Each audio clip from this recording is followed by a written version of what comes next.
ಕೆಲಸಕ್ಕೆ ಸೇರಿದ 2 ದಿನಕ್ಕೆ ಕಳ್ಳಿಯ ಕೈಚಳಕ. ಸದ್ಗುಂಟೆಪಾಳ್ಯ ಪೊಲೀಸರಿಂದ ಮನೆಗಳ್ಳಿಯ ಅರೆಸ್ಟ್. 40 ವರ್ಷದ ಕಲ್ಪನಾ ಎಂಬಾಕೆ ಈಗ ಅರೆಸ್ಟ್ ಆಗಿರುವ ಆರೋಪಿ. ರಾಘವ್ ರೆಡ್ಡಿ ಎಂಬುವರ ಮನೆಯಲ್ಲಿ ಈ 40 ವರ್ಷದ ಕಲ್ಪನಾ ಎಂಬಾಕೆ ಕೆಲಸಕ್ಕೆ ಸೇರ್ಕೊಂಡಿರ್ತಾಳೆ. ಕೆಲಸಕ್ಕೆ ಸೇರಿ 2 ದಿನಕ್ಕೆ ತನ್ನ ಕೈಚಳಕ ತೋರಿದಾಳೆ. ಸದ್ಗುಂಟೆಪಾಳ್ಯದ ರಾಘವ್ ರೆಡ್ಡಿ ಎಂಬುವರ ಮನೆ ಕೆಲಸಕ್ಕೆ ಸೇರಿದ 2 ದಿನಕ್ಕೆ ಚಿನ್ನಾಭರಣ ಕದ್ದಿದ್ದಾಳೆ. 10 ಲಕ್ಷ ಮೌಲ್ಯದ 128 ಗ್ರಾಂ ಚಿನ್ನಾಭರಣ ಕಳ್ಳತನ ಆಗಿದೆ.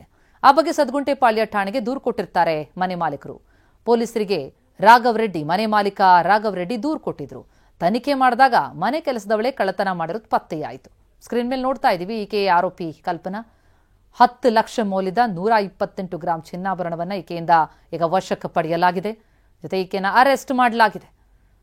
ಮನೆ ಮಾಲೀಕ ರಾಘವ್ ರೆಡ್ಡಿ ಅವರು ದೂರು ಕೊಟ್ಟ ಹಿನ್ನೆಲೆಯಲ್ಲಿ ತನಿಖೆ ನಡೆಸಿದ ಮೇಲೆ ಈಕೆಯ ಕಳ್ಳತನ ಬಯಲಿಗೆ ಬಂತು.